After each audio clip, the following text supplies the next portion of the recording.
Sabihin nating, ikaw to. Nagyosi ka ba o hindi? Sabihin nating hindi. Kasama mo ang iyong mga kaibigan. Konting kasiyahan, konting inuman.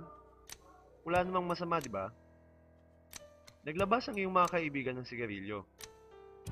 Isa-isa silang kumuha at sumindi. Napaisip ka, siguro okay namang magyosi. Ginagawa naman nila eh. Mukha namang masarap. Nakatingin ka sa kaibigan mo. Nakita ka niya at inalok ng sigarilyo. Sa puntong ito, meron kang dalawang pwedeng gawin. Una, tanggihan mo. Simple.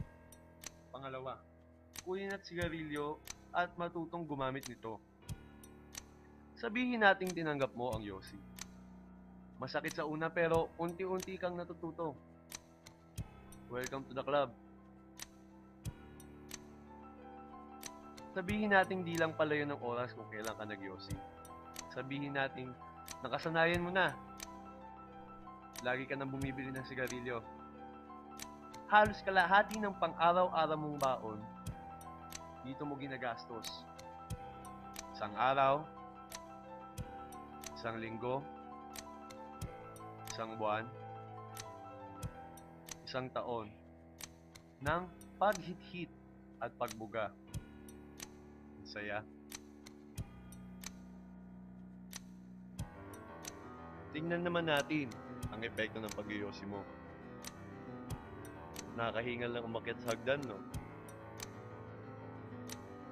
E sa basketball, dali mo nang pagod. Ngayon, sabihin nating nagkasakit ka. Lung cancer, stage 4. Masaya pa ba? Na-admit ka sa ospital. At konting oras na lang, malalagutan ka na ng hininga.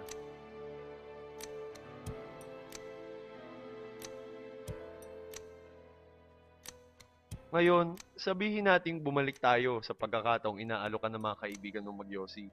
May dalawa kang pwedeng gawin. Kunin ang yosi, tanggihan mo na.